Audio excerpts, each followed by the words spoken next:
As a consumer समझ नहीं आता कि हमें बेनिफिट हो रहा है या ये बेनिफिट सिर्फ बिजनेसेस का है। तो कंज्यूमर इसमें कहाँ बेनिफिट कर रहा? देखिए अल्टीमेटली क्या होता है जब टैक्स रेट कम करते हैं। सब कह रहे हैं कि लग्जरी आइटम तो नहीं सस्ते हुए हैं, ओनली खाने पीने के सामान सस्ते हुए हैं। कि क्यों गवर्नमेंट ये क्यों करेगी? उनको तो लोग पीते हैं तो फायदा ही होता है। इनकम टैक्स स्लैब को बहुत वाइडन किया गया था। Right. Up to 12 lakhs there was no tax. Right. The idea was behind that was कि आप जितना लोगों के हाथ में नए सालों में इन्फ्लेशन रेट अभी काफी कम है, जी, तो ये सारे मिला के हम बोल सकते हैं कि रीजंस रहे होंगे इन्फ्लेशन कम होने के। हाँ, और बहुत सारे reason. Consumer is always the king. They are, but उनको लगता नहीं है ना, हमें नहीं लगता। कस्टमर के लिए एक टर्म दिया गया है, कस्टमर। ये नहीं है कि एंड प्रोडक्ट जो कंज्यूम करता है वही कस्टमर होता है, नहीं। जैसे अभी आपने बताया कि जीएसटी में स्लैब्स पहले 4 थे, अभी चेंजेस आ गए हैं तो फ्यूअर स्लैब्स हो गए हैं। Right. On what amount will he give you the money? तो ये सेफ नहीं है? बिल्कुल भी, हम लोग तो नहीं। मैं तो एकदम अगेंस्ट में हूँ सब चीज। और for the benefit of viewers मैं बताना चाहूंगा, जो ईटीएफ्स होते हैं, जो एक्सचेंज ट्रेडेड फंड्स होते हैं, जिसमें इन्वेस्ट करना चाहिए, आप क्या सजेस्ट करेंगे, गोल्ड में या सिल्वर? देखिए अगर आप सही में राधे राधे, मैं नम्रता तिवारी आपका बहुत स्वागत करती हूँ आप ही के चैनल में भाव नम्रता, जो कि सिर्फ एक पॉडकास्ट का चैनल नहीं बल्कि भावना को व्यक्त करने का एक प्लेटफॉर्म भी है। क्योंकि हम जानते ही नहीं बल्कि हमारा पूर्ण विश्वास है, हर भावना की आवाज़ होती है, सुनने की ज़रूरत है। पहले तो आप सबका बहुत धन्यवाद, दिल से धन्यवाद कि आप हमारे कंटेंट को पसंद कर रहे हैं, लाइक कर रहे हैं, शेयर कर रहे हैं, आपने चैनल को सब्सक्राइब किया है, और अगर नहीं किया है तो अभी चैनल को सब्सक्राइब कर ले ताकि हम आपके लिए अच्छे अच्छे कंटेंट लेके आते रहें। आज का पॉडकास्ट जीएसटी 2.0 पे है, जो कि अभी अभी 22 सितंबर से लागू हुआ है हमारे देश में। कंज्यूमर्स को, बिजनेसेस को क्या फ़ायदा है, क्या नुकसान है और इसकी ज़रूरत क्या थी, ये सब बातें डिस्कस करेंगे। और ये सब बताने के लिए आज हमसे जुड़ रहे हैं चार्टर्ड अकाउंटेंट नीरज बंसल जी।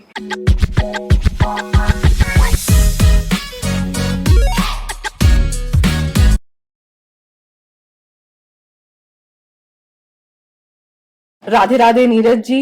राधे राधे। आपका फिर से हमारे पॉडकास्ट पे बहुत स्वागत है। लास्ट पॉडकास्ट आपको बहुत पसंद आया था, तो ऑन पब्लिक डिमांड आप फिर से आपको हमने बुलाया है और बहुत सारे सवाल है हमारे मन में। Thank you so much, it's a pleasure be here. तो शुरू करते हैं जीएसटी से। गवर्नमेंट अभी न्यू जीएसटी लेके आई है, तो इसकी क्या जरूरत पड़ी और क्यों अचानक से ये लॉन्च कर दिया गया, और ओल्ड और न्यू में क्या डिफरेंस है? लेकिन देश में क्या होता है कि आपको पैसा रोटेट करने के लिए कंजम्पशन बढ़ाना पड़ता है, और इंडिया के पास सबसे बड़ा हथियार है पॉपुलेशन। जितना इंडिया के पास पॉपुलेशन, आज समझिए करीब करीब 20% of the total world population. तो आज अपने पास बहुत स्कोप है कि हम कंजम्पशन बढ़ा सकते हैं। तो कंजम्पशन कैसे बढ़ाएंगे? You should make it more user friendly, लोगों को लगे थोड़ा सस्ता हो गया है। अगर आप कोई चीज रिड्यूस करते हैं तो क्या होता है कि एक इमोशनली आदमी को वो चीज हिट करती है, वो बहुत एक्साइटेड हो जाता है कि भाई कोई चीज कम हो गई। तो उस चक्कर में क्या होता है, अगर आदमी स्पेंड नहीं भी करने वाला होता है वो स्पेंड करता है, फिर आदमी की परचेजिंग पावर बढ़ जाती है। So that is why there was a downward revision in the prices. तो पुरानी में और नए में क्या अंतर है? पहले क्या था कि 4 स्लैब थे, 5%, 12%, 18%, 28%, और कई चीज पे सेस भी लगता था। जैसे सिन गुड्स पे है, जैसे सॉफ्ट ड्रिंक्स है, आपके कार्स हैं, लग्जरी गुड्स हैं, जैसे इसको बोलते सिन टैक्स बोलते थे। तो 28% के ऊपर फिर कॉम्पनसेशन सेस लगता था 17 से 22% तक, तो कुल मिला के 50% हो जाता था। अभी गवर्नमेंट ने क्या इनिशिएटिव किया है, इसको 5% और 18% में सीमित कर दिया है, और 40% का टैक्स रेट रखा है जो सिन गुड्स के लिए, सिगरेट्स हैं, लग्जरी गुड्स हैं, उनके लिए 40%। होता क्या है कि हमें एज अ कंज्यूमर समझ नहीं आता कि हमें बेनिफिट हो रहा है या ये बेनिफिट सिर्फ बिजनेसेस का है। तो कंज्यूमर इसमें कहाँ बेनिफिट कर रहा? देखिए अल्टीमेटली क्या होता है, जब टैक्स रेट कम करते हैं जी, कंज्यूमर ही बेनिफिटेड होता है, क्योंकि अल्टीमेट टैक्स कौन बेयर कर रहा है? कंज्यूमर बेयर कर रहा है। जो फाइनल प्रोडक्ट पे जो प्राइस है उसमें कैस्केडिंग इफेक्ट के साथ मैन्युफैक्चर से लेकर कंज्यूमर तक जितना उस प्रोडक्ट का या सर्विस का जर्नी रहता है वहां पर हर पॉइंट पे टैक्स लग के आता है। The end point is the consumer bears the tax ultimately. तो जब एंड पॉइंट पे जैसे टैक्स कम होता है तो consumer gets benefited to the maximum. ये अनाउंसमेंट हुआ था कि ये टैक्स हमें मिलने वाला है दिवाली तक, तो ऐसा क्या अर्जेंसी आ गया कि ये दशहरे में ही लॉन्च हो गया, एकदम हसल भसल जल्दी जल्दी करके, और इसको दशहरे में लॉन्च कर दिया गया? क्या 15 फायदा अगस्त था? को जी अनाउंसमेंट हुआ था जी कि हमको दिवाली में बहुत बढ़िया गिफ्ट मिलने वाली जी है जी as citizens of India in the form of some GST changes. Okay तो उसमें फिर हुआ क्या कि धीरे धीरे सुनने में आ रहा था कि कई रेट्स कम होने वाले हैं जीएसटी पे। तो लोगों के मन में डर आ गया कि वो दिवाली के टाइम में अगर इंट्रोड्यूस होंगे तो दशहरे के टाइम में जो इंडिया में बहुत बिजनेस होता है, लोग गाड़ियां खरीदते हैं और चीजें खरीदते हैं, तो एक ऐसा वातावरण बन गया कि we will lose the business for that time until Diwali. फिर लोग हर कोई अपना जो परचेजिंग है जिस पे रेट्स कम हुए हैं and which they can postpone, खाने की चीज पे तो आप पोस्टपोन कर नहीं सकते, बाकी चीजें जो ड्यूरेबल्स हैं जैसे टीवी और फ्रिज आपके 28% या 18% हो गया, you can always postpone a decision. गाड़ी का डिसीजन आप पोस्टपोन कर सकते हैं। सो वो सब दिवाली के बाद आने वाला था। तो फिर गवर्नमेंट ने सोचा, उनमें आपस में ब्रेनस्टॉर्मिंग जरूर हुआ होगा, तो ये सोचा कि इसको प्री फेस्टिवल कर देते हैं, प्री दशहरा के टाइम पे कर देते हैं। तो इससे बिजनेस का पूरा बेनिफिट होगा, जितने भी मैन्युफैक्चरर्स हैं और ट्रेडर्स हैं उनको बेनिफिट होगा, कंज्यूमर को भी बेनिफिट हो जाएगा। का बाइंग पावर आप बोल रहे हैं कि इंक्रीज हो जी जाएगा? बिल्कुल बिल्कुल, परचेसिंग पावर लोगों का इंक्रीज हो जाता है। एक लोगों के अंदर एक उत्साह आता है, एक्साइटमेंट आता है कि हाँ कम हो गए रेट। जो गाड़ी नहीं खरीदने वाला था वो भी गाड़ी खरीद रहा था। लेकिन ये जनरली, अब आप इसको कुछ भी बोल सकते हैं, ये गॉसिप भी हो सकता है, सब कह रहे हैं कि लग्जरी आइटम तो नहीं सस्ते हुए हैं, ओनली खाने पीने के सामान सस्ते हुए हैं। नहीं, काफी आइटम सस्ते हुए हैं। जो 28% का स्लैब ही हट गया जो लग्जरी प्रोडक्ट्स के लिए था, और 28 का 18 हो गया, और कुछ 2-4 आइटम थे वो 40% पे आ हाँ, गए। यही जो 40% पे आ गए हैं, तो वो क्या एक्चुअल इंक्रीज दिखा रहा है प्रोडक्ट पे? कुछ हद तक इंक्रीज है, कुछ हद तक नहीं भी है। मैं आपको एक एग्जांपल देता जी हूँ। जी जैसे 1500 सीसी के ऊपर की गाड़ियां जी पहले 28% टैक्स लगता था, प्लस उस पर कॉम्पनसेशन सेस लगता था जो 17 से 22% तक का होता था। तो कुल मिला के आपका 50% के आसपास टैक्स आ जाता था। अब गवर्नमेंट ने उस पर 40% कर दिया, ओके तो आपका नेट सेविंग है उसमें भी। अभी गाड़ियों पे उन्होंने 2 स्लैब रखा है, that is less than 1500 CC and more than 1500 CC, and जिसका लेंथ ऑफ द व्हीकल जो है 4000 mm से कम है और ज्यादा है। तो जो कम है उस पर 18% टैक्स लगेगा, जो ज्यादा है उस पर 28% जो टैक्स लगना था वो सीधा 40% लगेगा। ओके, तो वो मतलब लोग भी पैसा बचाएंगे।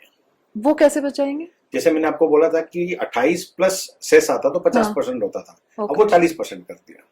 तो मतलब 10% का फायदा है? फायदा है, बिल्कुल फायदा है। ओके, तो कंज्यूमर्स बेनिफिट में ही है उसमें Yes, भी? yes, yes. ओके, क्योंकि मैक्सिमम को ये लग रहा है कि ऐसा नहीं है, हम तो मतलब लग्जरियस आइटम हमेशा हर कुछ महंगा हुआ है, जैसे कि बेवरेजेस वो तो महंगे हुए हैं, आप सारे कोल्ड ड्रिंक्स ले लीजिए। तो क्या ये गवर्नमेंट का इंटेंशन है कि आप कम कंज्यूम करें? नहीं, ऐसा नहीं है, उस पे भी सेस लगता था, उस पे भी सेस हट गया। Okay, end of the day फायदा ही हुआ है सबको। हाँ, फायदा हुआ है। अच्छा, सबसे ज्यादा तकलीफ में थे जो पान और पान मसाला जो खाते हैं, हाँ, सिगरेट पीते हैं, अल्कोहल पीते हैं, तो उस पे तो टैक्स बढ़ गया है। As a country, as a head of the country या जो भी गवर्नमेंट होती है, वो नहीं चाहेगी कि उसकी जनता जो है कुछ चीज कंज्यूम करे जो उनके सेहत के लिए अच्छी नहीं होती है। So they discourage that, but at the same time you have the freedom of having or not having it. Right, so they want to discourage. अगर आप महंगा कर देंगे तो हर कोई उसको अफोर्ड नहीं कर पाएगा। Right. So that is the idea behind that. अच्छा, मतलब कि गवर्नमेंट लोगों के हेल्थ बेनिफिट्स ज्यादा देख रही है। बिल्कुल बिल्कुल। हम एक तरह से ये भी कह सकते हैं कि if you are compromising your health, तो आप गवर्नमेंट को फायदा पहुंचा रहे हैं at the cost of your health. नहीं, आप वैसे नहीं दे सकते इसमें। गवर्नमेंट, मुझे लगता है कि इसको गवर्नमेंट को बीच में नहीं लाना चाहिए। It's ultimately it's your health. आपको सोचना है कि आपको क्या कंज्यूम करना है, क्या नहीं करना है। गवर्नमेंट एक मुहिम चला रही है जिससे वो डिस्करेज करना चाहती है कि आप इस रास्ते पे मत जाइए, it may spoil your health, so they are trying to make it expensive. At the same time government can not ask you not to have by curtailing it. हाँ, जैसे आप मेरे को पूछ सकते हैं कि कई स्टेट्स है, ड्राई स्टेट्स हैं जहाँ पर लिकर अलाउड नहीं है, राइट। तो ऐसी मुहिम है कई जगह, government has taken the step and gone forward and there are so many dry states also. तो अगेन इट डिपेंड्स। ये मैंने आपसे क्यों पूछा, क्योंकि बहुत सारी मूवीज में या सीरियल्स में ये सब में देखे कि क्यों गवर्नमेंट ये क्यों करेगी, उनको तो लोग पीते हैं तो फायदा ही होता है, इसीलिए मैंने पूछा। इसलिए आप वार्निंग देखते हैं हमेशा। हाँ, सब में वार्निंग रहती है, लेकिन स्टिल पीपल आर कंज्यूमिंग। सब आपको अभी हम इंटरनेशनल पॉलिटिक्स में बहुत हलचल देख रहे हैं, तो क्या इस जीएसटी का इम्पैक्ट जियो पॉलिटिक्स से भी रिलेटेड है? मुझसे पूछेंगे तो I can say 80-90% Jio politics से ही रिलेटेड है ये। ओके। क्योंकि जब हमारे ट्रम्प साहब आए थे तो he started with lot of tariffs imposing them on various countries including India. अब इंडिया पे उन्होंने काफी टैरिफ्स ले आया, जैसे गारमेंट्स पे है, फार्मा इंडस्ट्री पे है, उन्होंने पहले 25% टैरिफ लाया, फिर another instalment of tariff another 25%। तो इससे क्या हो गया कि हमारे गुड्स जो है जो हम एक्सपोर्ट करते हैं यहाँ से, उनके कंट्री में उनको 50% ड्यूटी देने के बाद वहां पर कोई बेच सकता है उसको, तो उसका कॉस्ट बढ़ गया, उसका सेलिंग प्राइस बढ़ गया। तो ऑब्वियस जब इंडियन गुड्स का सेलिंग प्राइस बढ़ जाएगा वहां पर सेल कम हो जाएगी, तो यहाँ के जो मैन्युफैक्चरर्स हैं इंडिया के जो एक्सपोर्ट कर रहे हैं उनका बिजनेस कम हो जाएगा। तो फिर गवर्नमेंट ने देखा कि भाई इसको हम कैसे हैंडल करें, तो they started contacting other countries, other regions, जैसे साउथ अफ्रीकन कंट्रीज है और अपने ईस्ट एशियन कंट्रीज है, मलेशिया है, इंडोनेशिया है, सिंगापुर है, यूरोपियन कंट्रीज है, they had joint calls with them. तो उनको बताया कि हम आपके कंट्री के साथ हम और अपना ट्रेड रिलेशनशिप बढ़ाना चाहते हैं और ये हमारे और गुड्स हम भेजना चाहते हैं, बट दैट टेक्स टाइम, क्योंकि आप अग्रीमेंट साइन करते हैं, उनकी रिक्वायरमेंट क्या होती है। आज अमेरिका में जो कपड़े बिकते हैं वो टेस्ट यूरोप में ना हो किसी का, तो उनके हिसाब से अलग कपड़े बनेंगे आपके। तो ये सब चीजें भी बहुत प्रैक्टिकल इश्यूज होते हैं। लेकिन इन द मीन टाइम क्या करें, इन द मीन टाइम तो आज आपके पास इतने गुड्स हैं, सब है, तो उसको आप उसका कंजम्पशन कैसे इंक्रीज करेंगे आप? तो best way is reduce the GST. आप when you reduce the GST, the consumption within the country increases. तो जब आपका कंजम्पशन इंक्रीज होता है, आपका जीएसटी कलेक्शन बढ़ता है। जैसे आपने देखा होगा इस बजट में जो डायरेक्ट टैक्सेस के बजट था, इनकम टैक्स स्लैब को बहुत वाइडन किया गया था। Right. Up to 12 lakhs there was no tax. The idea was behind that was कि आप जितना लोगों के हाथ में स्पेंडेबल पैसा देंगे, एक्सेस पैसा देंगे, उनका परचेजिंग पावर बढ़ेगा। आज वो पैसा से आज कोई खरीदता है कोई प्रोडक्ट, तो उस पर जीएसटी का रेवेन्यू आता है गवर्नमेंट को, और वो पैसा गवर्नमेंट वापस डेवलपमेंट में लगाती है। अब एक जैसे फॉर एग्जांपल मैंने एक टीवी खरीदा आज, उस पर 5,000 का जीएसटी दिया, तो वो तो गवर्नमेंट के पास आया, वो गवर्नमेंट कोई ना कोई तरीके से उसको अपने कंट्री में स्पेंड करेगी। आज वो पैसा भी रोटेशन में आएगा, वो भी और जीएसटी कहीं ना कहीं कलेक्ट करेगा, वो उसका भी रोटेशन होगा। तो रोटेशन में क्या होता है, गवर्नमेंट को रेवेन्यू जनरेट होता है कहीं ना कहीं, लेकिन सेंटिमेंट अच्छा हो जाता है। आज मुझे मालूम पड़ा कि गवर्नमेंट ने गाड़ियों पे टैक्स कम कर दिया, आज मुझे गाड़ी नहीं भी लेनी है तो I will be tempted to own a vehicle, to buy a vehicle. अरे 1 लाख रुपए सस्ती मिल रही है, ले लेते हैं। राइट। तो वो बहुत फायदा होता है। फिर गवर्नमेंट ने, जैसे ट्रम्प का था कि वो हमारे यहाँ अपनी फार्म प्रोड्यूस देना चाहता है, अपने मिल्क प्रोडक्ट्स, तो ये जो गवर्नमेंट ने स्टेप लिया को नहीं अलाउ किया, ये कहाँ तक अच्छा स्टेप था या बुरा स्टेप था? ये तो बहुत बढ़िया स्टेप था, because any country head will try to safeguard his own people, his the interest of his own people, interest of the country. तो इसमें क्या होता है, जो अपने फार्मर्स थे उनका काम बहुत खराब हो जाता, उनका बिजनेस कम हो जाता, उनकी सेल्स कम हो जाती, प्लस जो प्रोडक्ट्स वहां से आ रहे थे they were not based on our consumption standards. आज इंडियन कल्चर में क्या होता है कि आप गाय को पूजते हैं और एक माता का दर्जा देते हैं, एट द सेम टाइम वहां पर उनके जो प्रोडक्ट्स आते हैं तो उनके लिए कोई मायने नहीं रखता है वो सब चीज। वो बीफ मिक्स होती है उसमें, और the production is not a clean process, it's not a vegetarian process. Right तो वो सब कारणों से उसको प्रमोट नहीं किया गया. राइट, मतलब ये अच्छा स्टेप था. हाँ, it was a very good step, it was a bold step. आज अमेरिका को मना करना कोई चीज करे, इट्स नॉट इजी. हाँ, and you have seen that we have been facing consequences of that. Tariff बढ़ा दिया गया, और जियोपॉलिटिकली आप देख रहे हैं बहुत एक्टिव हो रखे हैं सबको आजकल. राइट. तो रोज नए डिसीजंस आ रहे हैं, रोज नए डिसीजंस को वापस लिया जा रहा है. तो lot of things happening. India का जो सारे नेबर्स हैं उनका किसी से पटता नहीं है, या सब ये सोच लीजिए कि हमें अटैक ही करते हैं, सम और द अदर वे, फ्रेंडली नहीं है. इसका भी फर्क पड़ता है हमारी गवर्नमेंट को, या हमारे प्लानिंग में, ये सब का भी इम्पैक्ट पड़ता है. बहुत इम्पैक्ट पड़ता है, क्योंकि आपका डिफेंस एलोकेशन बढ़ जाता है बजट में. आपको आप जितना भी रेवेन्यू कलेक्ट कर रहे हैं उसमें the percentage allocation to defence will increase. और आपको 24 घंटा चौकन्ना रहना पड़ता है, बिकॉज हमारा आप देखेंगे साउथ इंडिया, जो south of part of the country है, तीनों तरफ पानी से घिरा हुआ है. एंड नॉर्थ ईस्ट वेस्ट सब कंट्री से घिरे हुए हैं. तो अब कहीं से भी आपके ऊपर अटैक हो सकता है, बाय एयर और बाय लैंड और बाय वाटर, थ्रू वाटर, कहीं से भी आप पे अटैक हो सकता है. So you have to be extra alert. और हिमालयन टेरेन है, कश्मीर से लेकर आपका बिहार बॉर्डर है, अब यूपी बॉर्डर है, उत्तरांचल हिमाचल देखेंगे, सब बॉर्डर एरियाज हैं. अब it's a very difficult terrain. वहाँ पर आपको तैनात करना, लोगों को वहाँ तक एम्यूनिशंस पहुँचाना, खाने, आपके डिफेंस के जो पर्सनल होते हैं उन तक खाना पहुँचाना, उनकी फैसिलिटीज पहुँचाना. तो इस सब पे पैसा बहुत लगता है. तो जैसे हमारी गवर्नमेंट अब अपने आर्म्स भी खुद ही प्रोड्यूस करने लगी है मैक्सिमम, जो हम पहले सारा इंपोर्ट किया करते थे. तो ये कितना अच्छा मूव है, क्योंकि अब हम वो बेच भी रहे हैं, तो उससे भी हमें बेनिफिट हो रहे हैं. तो ये सारे भी काउंट होते हैं हमारे फाइनेंशियल प्लानिंग और ये सब में. बिल्कुल बिल्कुल. सबसे पहले तो एक कंट्री का कॉन्फिडेंस बढ़ता है कि हम सेल्फ रिलायबल हैं. ओके. हम दूसरे के ऊपर डिपेंड नहीं करते हैं, हमको इंपोर्ट नहीं करना पड़ता है. तो फॉरेन एक्सचेंज रिजर्व में जो इम्बैलेंस आता है एक्सेस इंपोर्ट करने से, वो आपका कम हो जाता है. प्लस आप खुद मैन्युफैक्चर करते हैं तो देश के अंदर एम्प्लॉयमेंट जनरेट होता है, रिसोर्सेज का कंजम्पशन होता है, अपॉर्चुनिटीज बढ़ती हैं. जो एंसिलरी यूनिट्स होती हैं, जो सपोर्टिंग यूनिट्स होती हैं, उनको काम मिलता है. स्मॉल स्केल इंडस्ट्रीज पनपती है, इससे लोगों को खूब एम्प्लॉयमेंट मिलता है, रेवेन्यू जनरेट होता है, लोगों की इनकम बढ़ती है, परचेसिंग पावर बढ़ता है. फिर वही सिलसिला चालू हो जाता है, पैसा रोटेट होता है कंट्री के अंदर. तो ये सब भी कारण है क्योंकि इतने सालों में इन्फ्लेशन रेट अभी काफी कम है. तो ये सारे मिला के हम बोल सकते हैं कि रीजंस रहे होंगे इन्फ्लेशन कम होने के.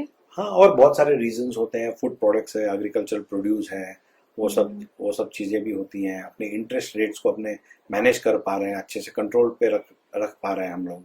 और आरबीआई पॉलिसीज अच्छी आ रही हैं, तो उसकी वजह से काफी कंट्रोल में इन्फ्लेशन. तो हम ये कह सकते हैं कि आज के डेट में कंज्यूमर सही में एक राजा है. Consumer is always the king. They are, but उनको लगता नहीं है ना, हमें नहीं लगता. कस्टमर के लिए एक टर्म दिया गया, कस्ट में मर. ये मेरे एक फ्रेंड है, वो बिजनेस पहली बार सुना हुआ है मैं. सॉरी, वो बिजनेसमैन है.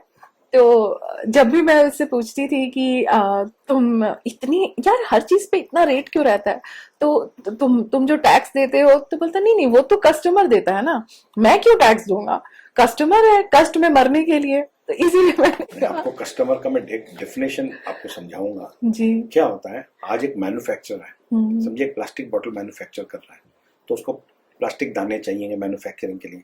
तो जो दाना सप्लाई करता है उसके लिए ये मैन्युफैक्चर कस्टमर है. Okay. So everyone is a customer in the process. Right.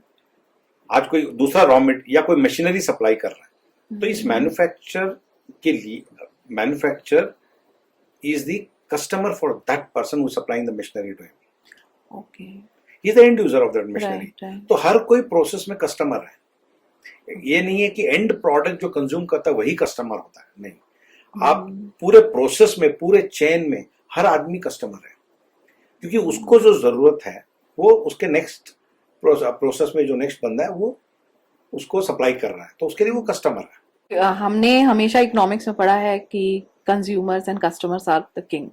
तो लेकिन बिल्कुल. मेरे फ्रेंड ने जो definition, on a lighter note में एक और चीज मैं आपको इसमें बताना चाहूंगा कि कई लोग क्या है कि you will hear lot of people saying, जैसे ट्रेडर्स हैं या मैन्युफैक्चरर्स हैं, हम हर महीने खूब जीएसटी भरते हैं, बहुत जीएसटी भरते हैं। Right right. यहाँ पर मैं बोलना चाहूंगा कि थोड़ा मिसकंसेप्शन है यहाँ पर।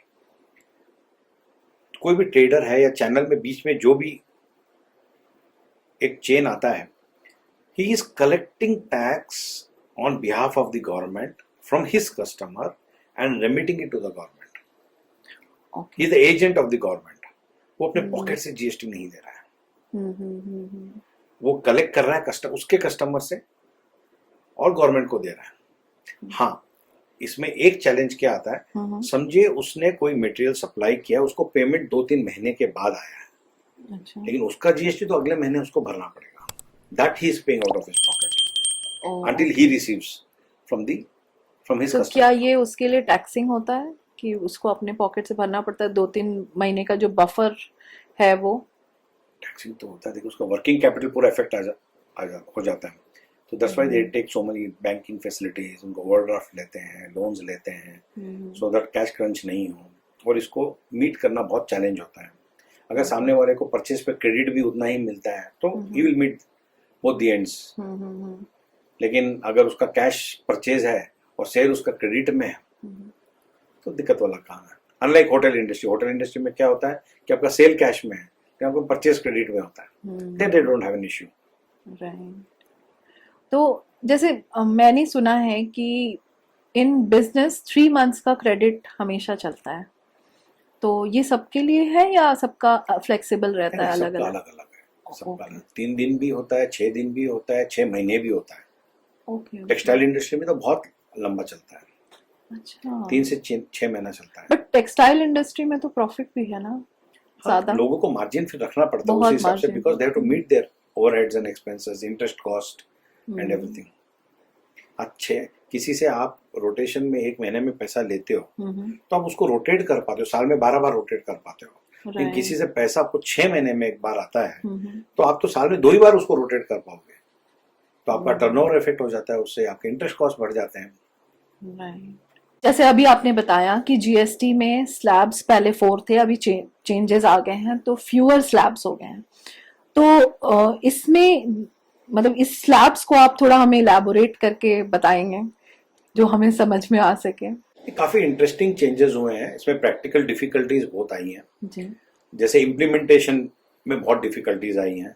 जैसे 22 सितंबर आपका कट ऑफ डेट था, 22 सितंबर से जो भी सेल होगा वो आपके नए रेट में होगा, तो अब प्रोडक्ट के रेट्स कम हो गए हैं। तो इसमें काफी क्वेश्चंस, प्रैक्टिकल सिचुएशंस ऐसी आती हैं कि माल आपका सप्लाई हो गया है 22 से पहले या पेमेंट आ गया है 22 से पहले, लेकिन आप बिल रेस कर रहे हो बाद में। तो ये 3 इसमें बहुत बड़े पड़ाव होते हैं कि when is the supply of the material and when are you raising the invoice, when are you receiving the payment. अगर इनमें से कोई भी 2 चीज जिस पीरियड में होती हैं, अगर 22 सितंबर से पहले होती हैं, 2 आउट ऑफ दीज 3 कंडीशंस, तो आपका पुराना रेट लगेगा। ओके। फॉर एग्जाम्पल, आपने मटेरियल सप्लाई किया 22 के बाद, इनवॉइस किया 22 के बाद, पेमेंट आपको पहले आ गया एडवांस में, तो आपका नया रेट लगेगा, because you are meeting 2 out of the 3 condition post 22। Okay.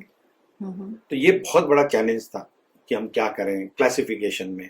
आप एक बहुत इंटरेस्टिंग चीज आपको बताता हूँ। नोटबुक्स में जैसे 12% टैक्स था, गवर्नमेंट ने इसको 0 कर दिया, तो नोटबुक तो सस्ती हो गई, राइट, लेकिन वो ऊपर से दिखता है कि नोटबुक सस्ती हो गई। अब होता क्या है, जो मैन्युफैक्चरर है वो उसका पेपर का कॉस्ट हो गया 18%, वो पेपर पे, sorry not the cost, GST rate on that, तो उसका रेट बढ़ गया। अच्छा। उसको इनपुट मिलता है लेकिन उसका इनपुट कोई फायदे का नहीं है, क्योंकि ये एग्जेम्प्टेड कमोडिटी हो गई, इस पे 0% टैक्स है, तो इट बिकम दैट 18% जो पे कर रहा है वो कॉस्ट हो गया। तो अल्टीमेटली आपके नोटबुक्स प्राइस अभी उसी रेट में मिलेंगी। ओके। तो अभी क्या हुआ कि अगर 18 से 5% रेट हुआ आपका कम, तो आप पुराना जो इनपुट क्रेडिट आपके पास था परचेस में, वो आप कंटिन्यू कर सकते हैं और आगे अपने सेल पे ले सकते हैं। लेकिन अगर वो प्रोडक्ट आपका 0 रेटेड हो गया, एग्जेम्प्टेड अगर हो गया, तो आपके पास जितना भी इनपुट क्रेडिट था, जितना आपके पास स्टॉक है, उसको आपको इनपुट क्रेडिट रिवर्स करना पड़ेगा, तो उसका कॉस्ट बढ़ गया। अच्छा, ओके। तो ये यहाँ पर बहुत चैलेंजेस आई प्रैक्टिकली लोगों को। तो क्या बिजनेस हाउसेस को बुक कीपिंग में भी प्रॉब्लम हुआ? हाँ, ये थोड़े चैलेंजेस थे और टाइम ज्यादा नहीं था इम्प्लीमेंटेशन के लिए। Right. जैसे मैंने आपको बताया कि दिवाली से दशहरे पे आ गया था, Right. इम्प्लीमेंटेशन है, तो इम्प्लीमेंटेशन चैलेंजेस बहुत थे। और इसमें एक और चैलेंज इनको सबसे बड़ा आया कि एमआरपी कैसे डिस्प्ले करें। अभी रेट कम हो, अब दवाइयों के रेट कम हुए, Right. अब वो रेट कैसे मालूम पड़े कस्टमर को कि पहले 100 रुपए का था, फॉर एग्जाम्पल अभी 90 का हो गया। So they are suppose to display कि क्या क्या चेंजेस हुए हैं, और उन दुकानों में या जो भी सेलेबल आउटलेट्स हैं वहाँ पर उनको डिस्प्ले करना पड़ता है कि पहले ये रेट था, अभी ये रेट था। या आपके प्रोडक्ट के ऊपर स्टिकर लगना चाहिए कि पहले 100 रुपया था और अभी 90 रुपया, तो दोनों स्टिकर होने चाहिए। ओके। लेकिन इतने कम स्पैन में लोगों को स्टिकर लगाना। Right. अब एक एग्जांपल समझिए, एक दवाई की स्ट्रिप है, एक बड़े कार्टन में समझिए 1000 स्ट्रिप आती है, उस स्ट्रिप पे कैसे आप स्टिकर लगाएंगे? राइट। तो बहुत प्रैक्टिकल चैलेंजेस है सब। और कई लोगों ने रेट चेंज भी किए, हम देख रहे हैं कई लोग रेट चेंज भी नहीं किए अपने फाइनल प्रोडक्ट का। कई काफी मतलब वॉलंटियर करके, पीपल वेरी डायनामिक, जैसे महिंद्रा का आपने सुना होगा, सेकेंड डे ही उन्होंने अनाउंस कर दिया कि हमारी गाड़ियों पे ये टैक्स कम है। अमूल है, आपने करीब 700 प्रोडक्ट पे रेट रिवाइज किया उसने। काफी लोगों ने रेट इमीडिएटली रिवाइज किए। अभी जैसे होटल इंडस्ट्री है, जो रूम्स हैं, जो 7,500 तक के रूम्स हैं, उस पे पहले 12% टैक्स लगता था और अब 5% कर दिया। लेकिन उस पर कंडीशन है कि 5% तो कर दिया, लेकिन आप उस पर कोई भी इनपुट नहीं ले सकते। अभी वो होटल वाला अपने परचेजेस पे, समझे वो रेंट पे है, वो hotel is paying you GST on the rent, तो उसका जीएसटी कॉस्ट हो गया वो। तो ऑब्वियसली रूम रेट को उसको इंक्रीज करना ही पड़ेगा। End of the day customer को लैंडिंग कॉस्ट उतना ही पड़ने वाला है। ओके, मतलब ये सब में उतना बेनिफिट नहीं हुआ है। उतना नहीं हुआ। मतलब आप प्रैक्टिकल डिपेंड करता है अगेन, अगर खुद की बिल्डिंग है तो रेंट पे नहीं कर रहा है तो उसका कॉस्ट नहीं हुआ। जैसे इन लोग को होटल्स के काफी इनपुट्स मिलते हैं, उनके परचेजर्स फर्नीचर परचेज करते हैं, लिनन परचेज करते हैं, कुछ फूड प्रोडक्ट्स हैं उस पे उनको टैक्स पे करना पड़ता है, सबका इनपुट मिल जाता है। एडिबल ऑयल्स हैं, इनको मिल जाता है, और कई क्लीनिंग सर्विसेज हैं, इनपुट क्रेडिट मिल जाता है।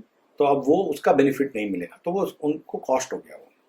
ओके। तो obviously rate of the rooms will not be reduced. तो क्या रेस्टोरेंट्स में फूड के मतलब नहीं, रेस्टोरेंट के प्राइसेस में चेंज नहीं, ये hotel for boarding and lodging. हाँ, वो तो नहीं समझी, तो उसमें फर्क नहीं है। हाँ, क्योंकि पनीर वनीर का दाम कम हुआ है, दाम कम हुआ है, तो होटल्स नहीं करेंगे। पनीर में कितना रेट कम होगा? फिर वो आप होटल वाले से बात करेंगे, वो बोलेगा हमारा गैस का रेट बढ़ गया या एम्प्लॉय का सैलरी बढ़ गया, तो हम कॉम्पनसेट कर रहे हैं। राइट। पर आप उसको रीड भी नहीं कर पाओगे। अभी कोई चीज आपको 400 में मिल रही थी, वो 390 कर दिया, तो आप क्या उसमें बेनिफिट ढूंढोगे आप? ही वाज ट्रांसपेरेंट, वो 400 को 390 कर दिया, लेकिन it will go out of your notice.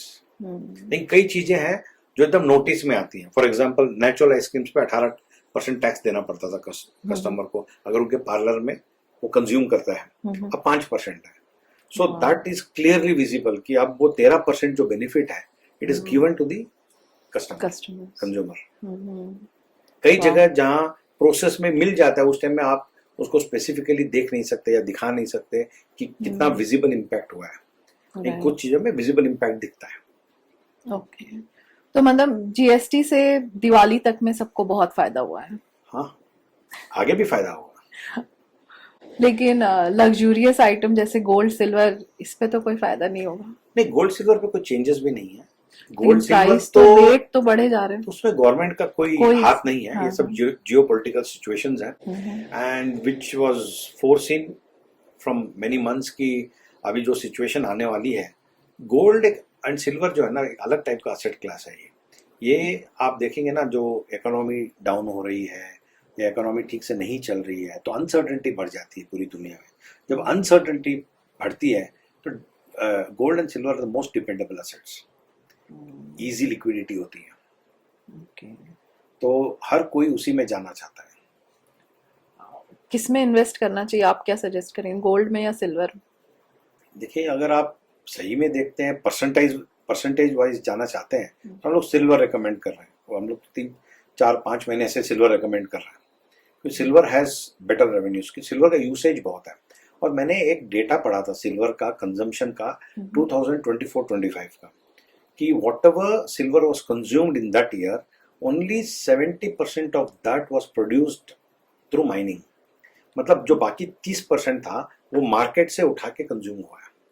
तो इसका मतलब स्कैरसिटी और आने वाले दिनों में होगा, क्योंकि सिल्वर का यूसेज बहुत ज्यादा है। ईवी इंडस्ट्री में यूज हो रहा है, सोलर में यूज हो रहा है, फार्मास्यूटिकल में यूज हो रहा है, इलेक्ट्रॉनिक्स, सेमीकंडक्टर्स, और अब क्योंकि आपका गोल्ड भी महंगा हो रहा है तो people are slowly switching on to silver jewellery.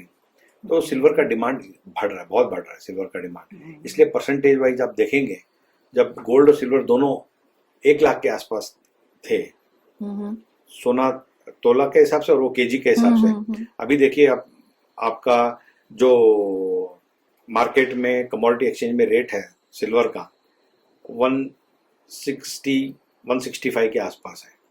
इसके ETF चल रहे हैं 170-172 के आसपास। लेकिन अब आप जब मार्केट में जाएंगे खरीदने के लिए, आपको 195 का रेट कोट किया जाएगा, क्योंकि वो प्रीमियम पे चल रहा है, क्योंकि फिजिकल डिलीवरी नहीं है।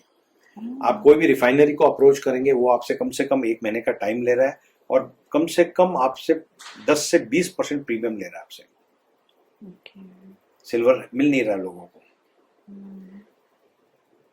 तो इसलिए हम लोगों को ETF में इन्वेस्ट करने बोल रहे हैं। थोड़ा फिजिकली भी रख सकते हैं। फिजिकल में क्या होता है, जैसे मैंने आपको एग्जांपल बताया, कभी कभी प्रीमियम भी मिलता है, तो you can encash on the opportunity. तो जैसे हम लोग कई लोगों को अभी सजेस्ट किया था जिनके पास फिजिकल गोल्ड था या सिल्वर था, स्पेशली सिल्वर, क्योंकि प्रीमियम पे ज्यादा सिल्वर चल रहा है, कि आप सिल्वर बेच दीजिए और ETF में खरीद लीजिए, तो आपको वो 20-25 रुपए का गैप हेजिंग हो जाएगा, आपके पॉकेट में वो प्रॉफिट आ गया। ETF वैसे सेफ होता है, आपको फिजिकल एसेट रखने की जरूरत नहीं होती, रिस्क होता है, थेफ्ट का होता है। फिर आप कल बैंक लॉकर में रखेंगे, उसके अलग से चार्जेस पे करेंगे, 3% आप GST पे करेंगे, तो वो सबसे आप बच जाते हैं अगर आप ETF लेते हैं तो। अच्छा, यहाँ पे आपने जो अभी कहा कि बैंक लॉकर्स में रखेंगे, कितनी बार हमने देखा है कि कोई बैंक बैंकरप्ट हो गई या कुछ प्रॉब्लम आ गया, तो उन्होंने 7 डेज के लिए ट्रांजैक्शंस बंद कर दिए कि कोई ट्रांजैक्शन नहीं होंगे, आप लॉकर यूज नहीं कर। तो इसमें इस समय कंज्यूमर्स को क्या करना चाहिए? हम तो ज्यादातर सजेस्ट नहीं करते लोगों को लॉकर में कुछ वैल्यूएबल्स रखने के लिए। लॉकर में चोरियां भी हो रही हैं, राइट।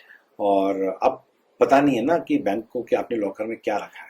मैंने जहां तक सुना है कि जो भी आपका लॉकर में वैल्यूएबल्स है, उसका 10% ही सिर्फ आपको वापस मिलता है। बहुत कम परसेंटेज होता है, क्योंकि इंश्योर्ड अमाउंट कम होता है उसका। लेकिन आप उसको प्रूव कैसे करोगे कि अभी आप कल बैंक को बोले कि मैंने तो इसमें 2 kg सोना रखा था, अब बैंक वाले को कैसे पता कि आपने 2 kg सोना रखा था या आपका लॉकर खाली था? On what amount will he give you the money? तो ये सेफ नहीं है बिल्कुल भी। हम लोग तो नहीं, मैं तो एकदम अगेंस्ट में हूँ सब चीज के। और for the benefit of viewers मैं बताना चाहूंगा, जो ETFs होते हैं, जो एक्सचेंज ट्रेडेड फंड्स होते हैं, they are more safer, because ये आपका सेफ प्रोडक्ट है, आपको कोई चोरी नहीं करके जा सकता। आपके डीमैट अकाउंट में रखा है, और इसमें जो मार्केट में रेट चल रहा है वो रिफ्लेक्ट होगा इसमें। आप जब चाहे बेच सकते हैं, लिक्विडिटी एकदम अच्छी है इसकी, और ऐसा आपके सामने रेट दिखेगा, आप जो रेट चाहे उसमें आप सेल कर सकते हैं, तो मार्केट रेट में कर सकते हैं। आप गोल्ड और सिल्वर आप बेचने जाएंगे, आपको हमेशा लगेगा कि जो सामने वाला है मार्केट रेट से मुझे 1% 2% में कम में दिया है। You will always have that feeling, which may be true also. लेकिन ETF में क्या होता है, जैसे शेयर मार्केट में आपके प्राइसेस स्क्रीन पे दिखते हैं, वैसे इसके भी प्राइसेस स्क्रीन पे दिखते हैं, तो ट्रांसपेरेंसी है, आप तुरंत बेच दीजिए, आपको अगले दिन पैसा मिल जाता है। ओके, GST 2.0 इम्प्लीमेंट हो गया, क्या इसके अवेयरनेस के लिए हमें कम टाइम मिला? टाइम देखिए कम था, अवेयरनेस से ज्यादा इम्प्लीमेंटेशन बहुत बड़ा चैलेंज है। अवेयरनेस भी बहुत इंपॉर्टेंट चीज है कि आज रेट कम हो तो आपको करना क्या है, क्या आपको इफेक्ट होगा, आपको कैसे कंज्यूमर तक इंफॉर्मेशन पहुंचानी है, आपको कैसे ट्रांसपेरेंट दिखना है कि you are also going in alignment with the government, की भाई तो रेट का बेनिफिट जो कंज्यूमर को पास करना है, आप कैसे अपना इंफॉर्मेशन पहुंचाओगे। जैसे मैंने आपको बोला, प्रोडक्ट पे स्टिकर चिपकाने हैं, या हर आउटलेट पे आपके, जैसे दवाइयों की दुकान है, आप हर दवाई की दुकान में आपका एक स्टिकर जैसे होगा, हर प्रोडक्ट पे स्ट्रिप पे होगा, या आप आप उस पे लगाएंगे, आपके वहाँ पर डिस्प्ले बोर्ड पे लगाएं कि भी ये प्रोडक्ट्स पे पहले ये रेट था और अब ये रेट हो गया। या कई लोग ने अपने वेबसाइट्स पे डाल दिया कि वेबसाइट पे जाके आप चेक कर सकते हैं, पहले हमारे कमोडिटी के ये रेट थे, अब ये रेट है, कोई भी आपसे ज़्यादा लेता है तो please bring it to our notice. Okay, so this is for the transparency. Okay, हर आदमी ये दिखाना चाहता ना कि हम भी एक कंट्री के इनिशिएटिव के साथ में चल रहे हैं, हम भी अलाइनमेंट में हैं, हम भी बेनिफिट पहुंचाना चाहते हैं, तो उनको भी बेनिफिट होगा। आज उनके प्रोडक्ट के दाम कम होते हैं, people will come back to them. Right. GST में जैसे इंश्योरेंस सेक्टर में भी बहुत कम हुआ है, तो उसमें क्या बेनिफिट हमें मतलब कंज्यूमर को मिल रहा है? इंश्योरेंस में काफ़ी बेनिफिट हुआ है, मेडिकल इंश्योरेंस में सबसे ज़्यादा बेनिफिट हुआ है, और लाइफ इंश्योरेंस में अलग अलग प्रोडक्ट पे थोड़ा थोड़ा कम हुआ है, बट मेडिकल इंश्योरेंस में काफ़ी बेनिफिट हुआ है। 18% सीधा लोगों को बेनिफिट मिला है। तो आपको एक एग्जांपल देना मैं चाहूँगा जी। कि हमारे पास हमारे क्लाइंट आए थे, वो करीब हर साल अपनी फैमिली का 1.25 लाख रुपए का इंश्योरेंस दे रहे थे, जी। Plus GST. तो उनका जो है 16 सितंबर को रिन्यूअल ड्यू हो रहा था और 22 सितंबर को नया रेट आने वाला था, रिवाइज रेट। तो he was not asked, he was refused by the concern department of the medical insurance company कि हम आपको वो बेनिफिट नहीं दे सकते, आपको अभी रिन्यू करना पड़ेगा, 22 के बाद नहीं कर सकते renew. So when he discuss with me, I spoke to those people, तो उनसे बोला कि ग्रेस पीरियड होता है रिन्यूअल के लिए and he will be with in the grace period, और 22 तारीख के बाद आप वैसे भी पुराना रेट चार्ज ही नहीं कर सकते, नया रेट ही अप्लीकेबल होगा, तो he has to be given that benefit. तो हमने बात करने के बाद, उनको कन्विंस करने के बाद, then they got some clarification from their head office, फिर उन्होंने 22 सितंबर के बाद रिन्यूअल किया, तो ये 18% पूरा बच गया। तो हमारे क्लाइंट करीब 21-22 हज़ार रुपये बचा लिए। अरे वाह! मतलब ऐसा भी होता है कि इंश्योरेंस कंपनी ना भी बोल सकती है, अगर आपका रिन्यूअल है तो 1 वीक में था, तो जैसे ग्रेस पीरियड 1 मंथ है, तो वो रिफ्यूज क्यों किया उन्होंने? वो बोल रहे थे कि आपको नया रेट नहीं लगेगा, पुराना रेट ही लगेगा, क्योंकि आपको 16 सितंबर को ही ड्यू हो रहा था। तो अगर वो 16 को ही रिन्यू कराते तो वो पुराने रेट पे होता, जी, तो उनको फिर 1 ईयर के लिए वो लॉकिंग पीरियड हो एग्जैक्टली जाता। 1 ईयर तक वो, अच्छा। 1 ईयर के बाद ही उनको नया रेट का बेनिफिट मिलता। Oh, so smart of you. Thank you. और सेम हम अगर जीएसटी कंस्ट्रक्शन में भी बात करें तो उसमें भी काफी चेंजेस आए हैं। हाँ, मेन जैसे क्या होता है कि कंस्ट्रक्शन में एक बड़ा कॉस्ट होता है सीमेंट का। तो Okay. सीमेंट पहले 28% में आता था, अब वो 18% हो गया। तो ये भी सिग्निफिकेंट एक डिफरेंस माना जाएगा कॉस्टिंग में, क्योंकि हर कोई भी प्रोजेक्ट में 6 से 8% का सीमेंट यूज होता है। ओके। कुछ depend on the project also, कुछ में 10% भी सीमेंट यूज होता है। तो उसमें आप देखेंगे कि 10% अगर जीएसटी आपका कम हो गया तो there be significant impact on the pricing. आप करीब 2 करोड़ का फ्लैट ले रहे हैं तो 1.25 लाख 1.5 लाख का कॉस्टिंग आपका कम होना चाहिए, provided it is passed on to the consumer. जागो ग्राहक जागो। ये पहले आता था दूरदर्शन पे, हाँ, जागो I know. ग्राहक जागो। तो आप सीए हैं, आपके बहुत सारे क्लाइंट्स होंगे, तो ये जो जीएसटी 2.0 आया है, इसका कुछ डायरेक्ट बेनिफिट्स है इन रियल टर्म्स उनके लिए? काफी बेनिफिट मिला है। जैसे आप मीडिया में भी देखे होंगे कि नवरात्रि के फर्स्ट दिन, दशहरे के फर्स्ट दिन इम्प्लीमेंट हुआ था। इन 9 दिन, स्टार्टिंग के 9 दिनों में करीब 1.5 लाख गाड़ियां बिकी। ओह, 30 हजार गाड़ियां तो फर्स्ट डे बिकी, मारुति ने बेची अकेले। तो आप देख सकते हैं कि कितना ज्यादा इम्पैक्ट आया। 9 दिन में 1.5 लाख गाड़ियां बेचना मजाक नहीं है। और टेलीविजन्स हैं, रेफ्रिजरेटर्स हैं, 28 से 18% हो गए। तो क्या होता है, एक सेंटिमेंट बूस्टअप हो जाता है, तो आदमी जाता है बाहर, चलो रेट कम हो गया, चलो खरीद लेते हैं, नेक्स्ट ईयर सोच रहे थे खरीदेंगे, अब खरीद लेते हैं। तो इस टाइम आपको जीएसटी कलेक्शंस में बहुत बड़ा इम्पैक्ट दिखेगा। इसको जो आपका सेल हुआ है सितंबर में, लोगों का कलेक्शन बढ़ा है, वो रिटर्न फाइल करेंगे अक्टूबर में, जब 1 नवंबर को डेटा आएगा तो आपको इसका इम्पैक्ट दिखेगा, बहुत इम्पैक्ट दिखेगा, आप देखिएगा। जीएसटी पे तो मैंने आपसे बहुत सारे क्वेश्चन पूछ लिए, जियो पॉलिटिक्स पे भी मैं आपसे बहुत सारे मैंने क्वेश्चन पूछे। एक है कि अभी दिवाली है अराउंड द कॉर्नर, तो होता क्या है कि मैक्सिमम लोग ये मिंत्रा, अमेजन, बड़े बड़े ब्रांड से ऑनलाइन परचेज करते हैं, जबकि हमें बोला गया है वोकल फॉर लोकल, आप इसको कितना सपोर्ट करते हैं? We should support vocal for local, no doubt in this. अगर हम ऐसा नहीं करेंगे तो छोटा आदमी, मतलब छोटा बिजनेस वाला सर्वाइव नहीं कर पाएगा। देन वेयर विल ही गो? सो वो एटलीस्ट आ रहा है, रिस्क ले रहा है, बिजनेस कर रहा है, दो पैसा कमाने की कोशिश कर रहा है। अगर हम बिजनेसमैन को अपने बिजनेस से वंचित कर देंगे तो कहीं ना कहीं हमारी इकोनॉमी इफेक्ट होगी, हमारा देश का जो बेस है, फाउंडेशन है, वो डिस्टर्ब हो जाएगा, क्राइम बढ़ जाएंगे क्योंकि आदमी अनएम्प्लॉयड ज्यादा हो जाएंगे। तो we should promote the local businessman. हम लोग क्या कर रहे हैं, we are choosing comfort and convenience over larger things. तो हम लोग को जो कंफर्ट और कन्वीनियंस है, घर बैठे मोबाइल से ऑर्डर किया, आपको सब चीज आ गया, तो ये बहुत हम लोग को ध्यान देनी है कि somewhere we have to draw a line. We should support the local businessman also. मैं भी बहुत ऑनलाइन परचेस करती थी, बट रिसेंटली मैंने आपको एक बहुत माइन्यूट सा ये चीज़ है, लेकिन मैं आपको बताना चाहूँगी या अपने व्यूअर्स को भी बताना चाहूँगी, मैंने ये ऑब्जर्व किया है कि वो सारे प्रोडक्ट जो आप चूज करेंगे वो बोलेंगे कि दिवाली के बाद आपको डिलीवर होंगे, और अब वो आपको फोर्स करेंगे कि आप ये सारे प्रोडक्ट्स खरीदोगे, वो दिवाली के पहले आ जाएंगे, कल ही आ जाएंगे, परसों आ जाएंगे।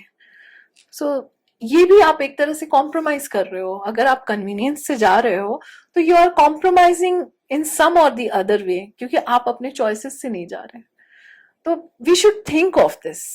ये एक बहुत छोटा सा मार्केटिंग मूव होगा उनका, लेकिन it can create a huge impact. कि जो प्रोडक्ट आपको दिख रहा है, क्योंकि उनको तो समझ में आता होगा ना कि which is the favourite product या लाइकेबल प्रोडक्ट कौन सा है, they have all the statistics, तो they are going with that and they are forcing the consumers कि आप ये बाई करो। That is their marketing technique. तो वी शुड थिंक कि हमको अपने मार्केट के को ज्यादा वैल्यू देना है या बाहर के मार्केट को ज्यादा वैल्यू देना है, और कन्वीनियंस को। कन्वीनियंस कितना ही है। फायदा है। देखिए, अगर आप लोकल वेंडर से खरीदते बहुत फायदा है। अभी रिसेंटली आप पेपर्स में देखे होंगे कि बहुत फेक प्रोडक्ट्स मिल रहे हैं ऑनलाइन, जैसे शूज है, वॉचेस है, एंड कपड़े भी जो है आपको दिखता कुछ और है। जब कपड़ा आज ठीक है, आपके गुड्स रिटर्न्स के अपने पॉलिसीज होते हैं, तो लेकिन फिर भी आपको जो चीज चाहिए वो आपको मिल नहीं रही है। आप लोकल वेंडर के पास जाकर उस चीज को फील कर सकते हो। एंड आजकल रेट सबके सेम है, ऑनलाइन ले लो, ऑफलाइन ले लो, हर आदमी कॉम्पिटिटिव हो गया है। आप हमने देखा है, मोबाइल्स है या आपके अप्लायंसेस हैं, ऑनलाइन और ऑफलाइन में प्राय रेट हर आदमी कम्पीट कर रहा है, क्योंकि उसको भी सर्वाइव करना है। तो why not take a step ahead, an extra step, and try to support the local vendors. यहाँ पे मैं बोलूंगी, ये मेरा एक्सपीरियंस है कि हमने ऑनलाइन जो चीज परचेज किया कभी, इलेक्ट्रॉनिक गुड्स, अगर उसमें कोई प्रॉब्लम आ जाता है, आप उनको फोन करो, हाँ कल आएंगे, परसों आएंगे, there is a delay. But आप जो एक लोकल वेंडर से ले रहे हो, क्योंकि आपके उससे जान पहचान हो जाती है, टच, वो आपको जो कस्टमर सर्विस देता है ना, वो आपको ये ऑनलाइन नहीं मिल सकता। एकदम सही कहा आपने। तो ये कस्टमर सेटिस्फैक्शन और कस्टमर सर्विस जो है वो आपको लोकल वेंडर ही देगा, क्योंकि उससे सरवाइव करना है, और वो समझ सकता है कि आपको क्या प्रॉब्लम आ रहा है। ये कंपनीज, ये बड़ी बड़ी ऑनलाइन एजेंसीज और ये सब नहीं समझती है बिल्कुल, पोर्टल्स। तो आई रियली रिक्वेस्ट आप सबसे कि आप भी से वोकल फॉर लोकल। तो आप भी जाइए इस दिवाली, अपने सारे आइटम्स छोटे छोटे दुकानों से खरीदिए। आपको भी कितनी खुशी होगी किसी और के फेस पे मुस्कान लाके, नहीं? ये बिल्कुल। और we should support our indigenous thing जो अपने कंट्री में है। आज जो बड़े बड़े ये ऑनलाइन वाले हैं, ये लोग पैसा कहाँ जाता है? आउट ऑफ द कंट्री जाता है। ये लोग जो पैसा बना रहे हैं, it's going out of the country, but retain the money inside the country. आज रिसेंटली आपने देखे होंगे कि जीमेल के ऊपर जोहो मेल को ज्यादा प्रमोशन दिया गया है। तो there is a movement going on in the country कि आपने रिसेंटली पढ़ा होगा कि 12 lakh central government employees were shifted to Zoho mail from Gmail. तो ये सब चीज हमको धीरे धीरे जो है इंडिजिनस टेक्नोलॉजी और इंडिजिनस चीजों पे आना पड़ेगा। इससे अपनी चीज और ग्रो होगी, and we will come out more better than the other products available in the world. Right, so true. और मेरा एक क्वेश्चन है, क्योंकि हमारा ये जो प्लेटफॉर्म है ना, ये थोड़ा सा विमेन सेंट्रिक है, तो हम विमेन एंटरप्रेन्योर्स को या जो न्यू कोचेस हैं जो एक ऑल्टरनेटिव ढूंढ रहे हैं अपने करियर में, उनको ज्यादा प्रमोट करते हैं। तो मैं आपसे पूछना चाहती हूँ सर कि आपको कितना लगता है कि एक विमेन के लिए उसका फाइनेंशियल फ्रीडम इम्पोर्टेंट है? ये बहुत वास्ट टॉपिक है और बहुत सब्जेक्टिव टॉपिक है ये। आई ट्रूली बट हाँ, financial freedom is a must, किसी के लिए भी बहुत जरूरी है आज के दिन में। देखिए पहले क्या था कि कोई भी फैमिली में मेल्स ही पढ़ते थे, अब there is a dynamic change in the upbringing of the families. बच्चे लोग, हर आदमी पढ़ रहा है, हर आदमी पढ़ाई कर रहा है, हर आदमी अपने पाँव पे खड़ा होना चाहता है। People want to earn money, they want to be free, they don't want to be dependent on others. तो आज ये चीज जो है, जब हम देखते हैं चारों तरफ अपनी फैमिलीज में, बाहर, तो ऐसा लगता है कि yes, why should one be dependent on other. Dependence नहीं होनी चाहिए। You are staying together and you're living together, you can always have different choices and different thought process, but financially you can be free. Free, again freedom जो शब्द है ये भी बहुत इसके अलग अलग मायने होते हैं और इसके मतलब अलग ढंग से लिए जाते हैं। फ्रीडम मतलब बेसिकली क्या कि आप अपने पास आपका जो नॉलेज है, एक अंदर आपके अंदर जो फायर है कुछ करने का, वो आप कर रहे हो, पैसा ऑटोमेटिक आपके पास आएगा। तो मैं आपको एक एग्जांपल देता हूँ। जैसे अपने लास्ट ईयर एक शार्क टैंक में एपिसोड देखा था मैं, कि बिहार से कोई 2 लेडीज आई थी, टायर 3 टायर 4 कोई छोटे टाउन से, and they were selling pickles. तो उनको शार्क टैंक में फंडिंग नहीं मिली। Within a week they got a funding from the other funders and they started doing well.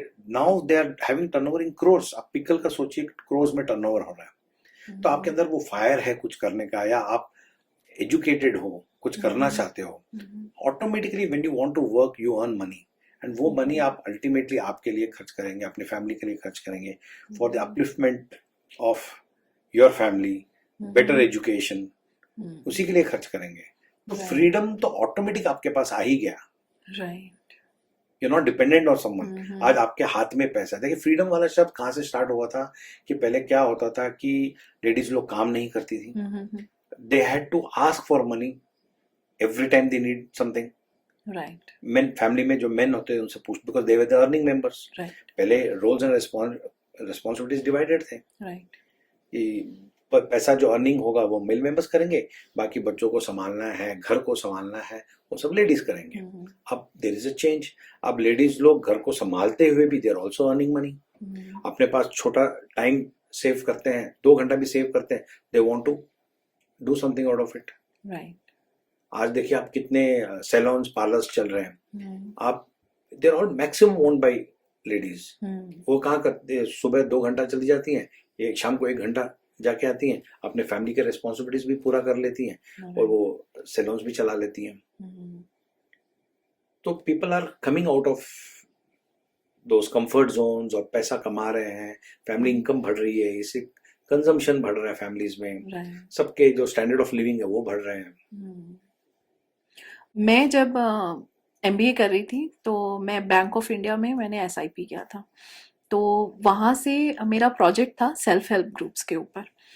तो वहाँ से हम बहुत सारे गांव में जाते थे, क्योंकि उस समय बैंक ऑफ इंडिया बहुत सारे फंडिंग करती थी सेल्फ हेल्प ग्रुप्स को छोटे छोटे गाँव में। तो मैं उड़ीसा में थी, तो भुवनेश्वर में, तो वहाँ से छोटे छोटे गाँव में जाती थी, उनका देखती थी कि क्या आर्टिस्ट है वो लेडी जो घर पे है, क्या आर्ट बना रही हैं। तो वो तब मैंने जाना था कि अच्छा सेल्फ हेल्प ग्रुप क्या होता है।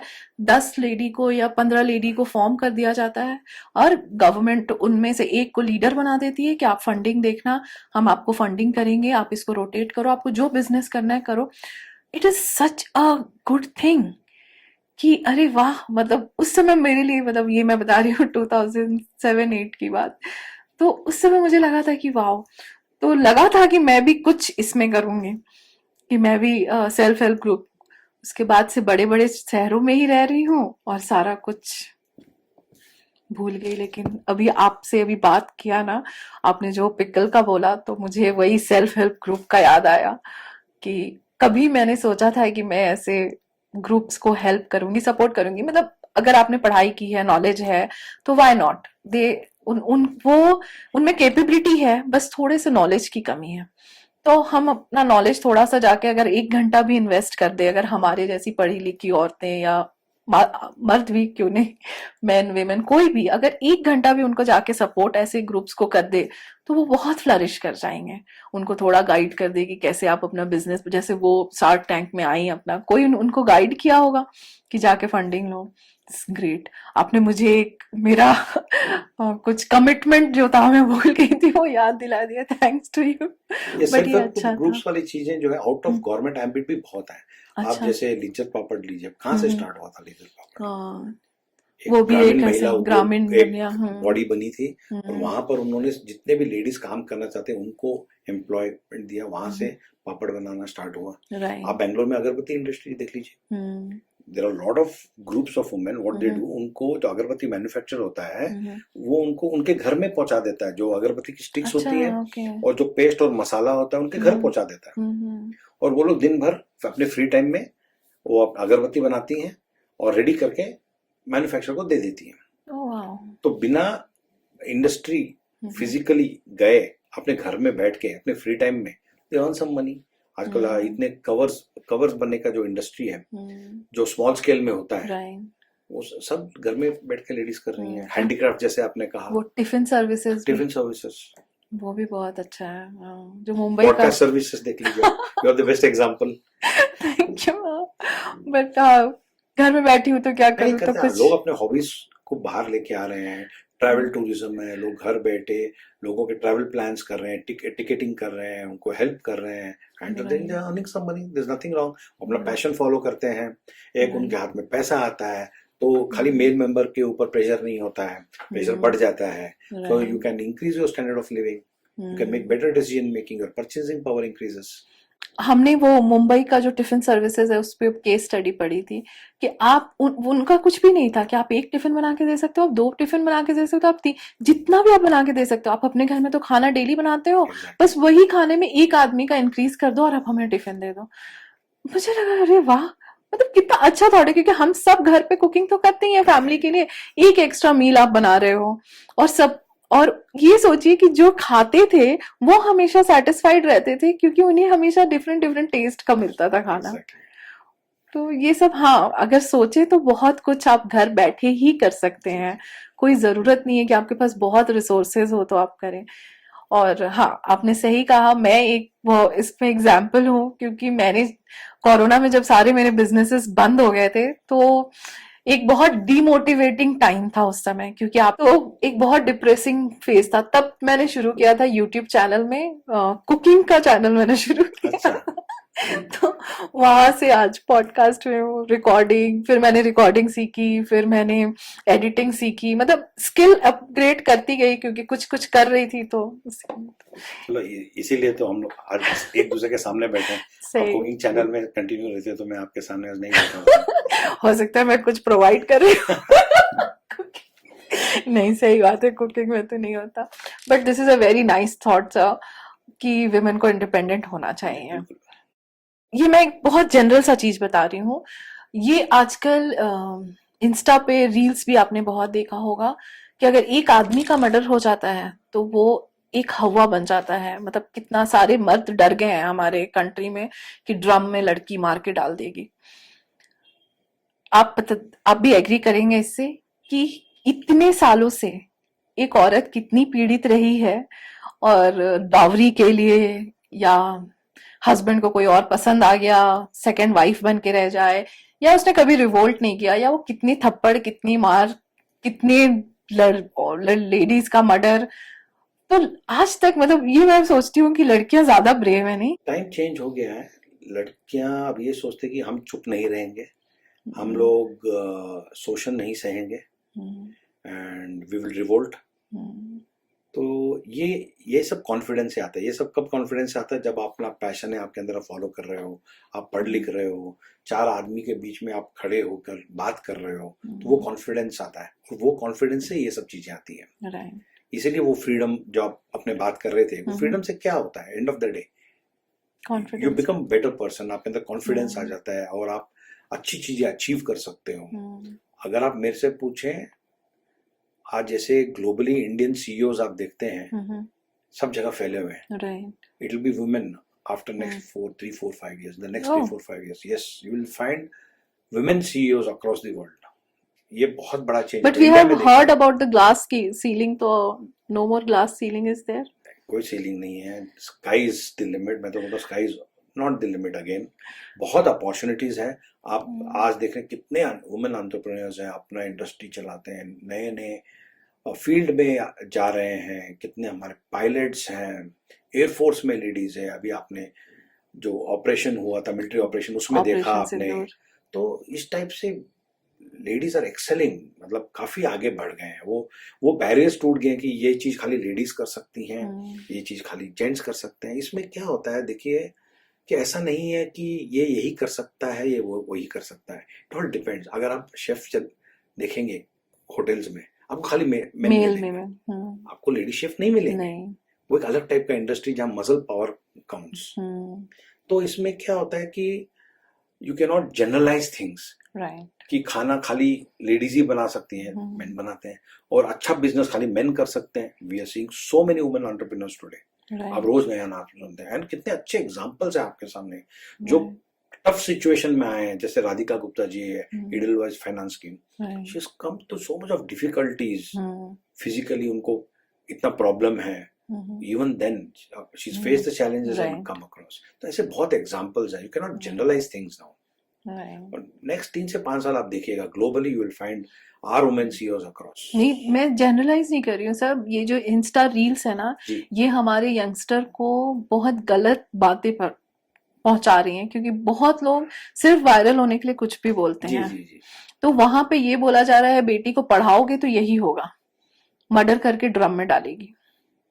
मैं ये बोल रही थी कि कितना गलत, मतलब कितने अच्छे मोटिव को कितनी गलत बात से जोड़ा जा रहा है।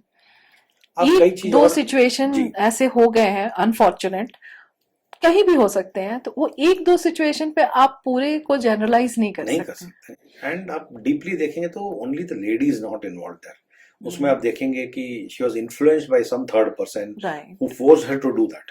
राइट। तो अब ये भी चीज बहुत देखेंगे। वो नहीं देख रहा कोई। हाँ, सिर्फ वो जो किसी को इतना रियल एक इतना बड़ा एक्ट करने का हौसला कौन देता है। एक बड़ा चीज हो गया किसी को मार के, आज फिजिकली भी। अब कहाँ एक लेडी किसी को फिजिकली मार के उसको उठाकर ड्रम में डालेगी। So true, it's not possible. तो विदाउट द इन्फ्लुएंस ऑफ, हर चीज में ऐसे ही, चाहे लेडीज हो या मेन हो, हर चीज क्या होता है कि एक्सटर्नल इन्फ्लुएंस ज्यादा है। बिकॉज हम लोग को अपने बारे में, अपने ऊपर कंट्रोल नहीं है। We get influenced by others very fast. या किसी की बातों में आना है, या किसी के एक्ट, जैसे आपने बोला कि रील्स देख के लोग इन्फ्लुएंस हो रहे हैं नेगेटिवली, यही हो रहा है। हम लोग नेगेटिव चीजें इन्फ्लुएंस देखकर हम लोग उससे प्रभावित हो रहे हैं, और जो नहीं करना चाहिए वो ही कर रहे हैं। Right, so true. अब we are coming towards the end, तो मैं बस आपका एक थोड़ा सा आपका व्यू जानना चाहूंगी। अभी बिहार इलेक्शन आ रहे हैं, so what is your view on this? कौन जीत रहा है? अलग ही टॉपिक हो गया। हाँ, मतलब इंटायरली अलग है। मतलब ये करंट है अभी, तो नवंबर में इलेक्शंस है, वी आर इन अक्टूबर, तो आप किसको जीतते हुए देख रहे हैं वहां पे? देखिए, बिहार का बहुत ज्यादा मुझे आइडिया नहीं है, लेकिन जितना मुझे पता है, मैं देख रहा हूँ कि बिहार में काफी डेवलपमेंट हो रहा है। तो always people will love to go with the development. और जो भी डेवलपमेंट के लिए फॉर्म में है, जो आगे उसको अच्छा डेवलपमेंट करने का एक, क्या बोलते हैं उसको, एक होप दे रहा है, एक आशा जगा रहा है कि हम ये करेंगे। Not distributing freebies, that's a wrong way of approaching people. Right, सही। हर आदमी को डेवलपमेंट चाहिए, रास्ते अच्छे चाहिए, पीने का पानी चाहिए, मूवमेंट के लिए और सब चीज के लिए आपका अच्छा एटमॉस्फेयर चाहिए। बच्चों को पढ़ाई करने के लिए एटमॉस्फेयर, लड़कियों को फ्रीली घूमने के लिए एटमॉस्फेयर चाहिए। तो हर आदमी यही चाहता है कि उसके परिवार को एक अच्छा एटमॉस्फेयर मिले। तो अगर वो कोई पार्टी दे पाती है तो वही जीतेगी ऑब्वियसली। मुझे लग रहा है कि प्रेजेंट गवर्नमेंट विल कंटिन्यू, क्योंकि कंटिन्यूटी में क्या होता है कि अच्छा काम हो जाए। अभी फाउंडेशन हो गया है, तो अब आपको टाइम नहीं लगेगा ज्यादा कोई चीजें को देखने में। तो आपको यंगस्टर से वहां ज्यादा होप नहीं है? यंगस्टर्स है ना, जो अच्छे यंगस्टर्स हैं, और भी 2 यंगस्टर है जो, हाँ, सबका अपना अपना एक अप्रोच होता है, बैकग्राउंड होता है।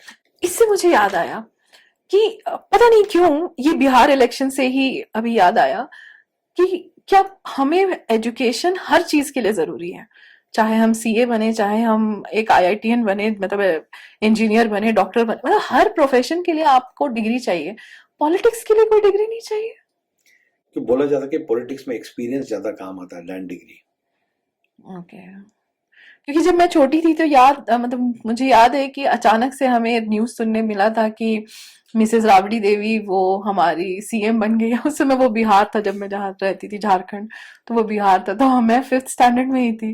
तो मैं बोली यार मैं भी सीएम बन सकती हूँ, अभी 5th स्टैंडर्ड पास कर लूंगी तो मैं भी सीएम बन सकती हूँ। तो मतलब how means we are looking so down, means politics को हम इतना नीचे देखते हैं। वहां पर एक कैच है ना, then your husband should be Lalu जी।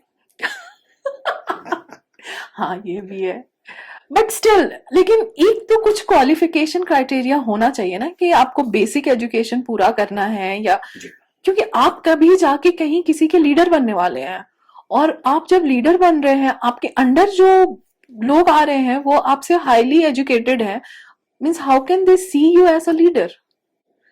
तो आप क्या सोचते हो इसमें, पढ़ा लिखा? We need educated people, no doubt educated people आ रहे हैं, तो ऐसे बहुत अब एजुकेटेड लोग आ रहे हैं फील्ड में। आज देखिए गवर्नमेंट में क्या होता है, मिनिस्ट्रियल लेवल पे एक चीज, अपने को एक चीज दिखती है, दे आर डिसीजन मेकर्स, लेकिन जो सरकार को चलाना, उस गवर्नमेंट को चलाना, ब्यूरोक्रेसी इन्वॉल्व होती है। राइट। ब्यूरोक्रेसी में तो सब एजुकेटेड होता है, हाँ। आईएएस आईआरएस और सब, बट उनके बारे में सोचिए, उनके ऊपर जो बैठा हुआ है जिससे ऑर्डर लेना है वो ही अंगूठा छापो, कैसा लगेगा? ये चेंज दिखे, होगा धीरे धीरे होगा, लेकिन होगा, तो दिख रहा है मुझे ये लगता है कि एटलीस्ट इसमें भी कुछ होना चाहिए कि आप एटलीस्ट इतना पास हैं या इतनी डिग्री आपको होल्ड करनी चाहिए, शायद ये चेंज आ जाए होपफुली। तो पता नहीं कितने लोगों का फॉर्म भरना ही। आई होप आपका ये पॉडकास्ट पहुंचे हमारे गवर्नमेंट तक और आपकी जो डिमांड है सुने हो। होपफुली ये मेरा ही नहीं, हमारे Yeah, सारे yeah. लोगों का। जब सोचिए हम 5th स्टैंडर्ड में थे ना, तभी हम सोच रहे थे कि ऐसे कैसे कोई सीएम बन सकता है यार, मतलब जिस इंसान को साइन तक करने नहीं आ रहा है वो सीएम बन जा रहा है। तो ये तो सोचिए हम कब से सोच रहे हैं। बट हाँ, क्योंकि अब चेंजेस आ रहे हैं तो we can hope for the best कि हाँ पहले से क्या था, changes हैं। आप देखेंगे तो फैमिली पॉलिटिक्स बहुत थी, जैसे हम्म, वो एक हायरार्की जैसी थी कि एक Right. फैमिली में एक आया तो फैमिली का दूसरा आगे आएगा, फिर हम्म, फैमिली का तीसरा आगे आएगा, हम्म, तो ये बहुत चेंज हो रहा है। तो आप जब ये चेंज होते हुए देखेंगे तो आप देखेंगे कि जो मोस्ट एलिजिबल लोग हैं, जो केपेबल लोग हैं, वो लोग आगे आएंगे। जब केपेबल लोग आगे आएंगे तो डेफिनेटली आपको एजुकेशन मिलेगा ही मिलेगा। टाइम लगता है ये सब चीजों टाइम में, लगता है चेंज ओवरनाइट आने चेंज में। नहीं होती, बहुत टाइम लगता है। So true. But thank you, ये पॉडकास्ट बहुत अच्छा हुआ, मतलब मैंने तो प्लान ही नहीं किया था ऐसा कुछ, मैं तो बस सोची थी जीएसटी पे कुछ बातें करूंगी, और बहुत अच्छा पॉडकास्ट हुआ, बहुत अच्छे डिस्कशन हुए आपसे। Thank you so much for coming. Thank you so much, pleasure is always mine. Thank you. Radhe Radhe. Radhe Radhe.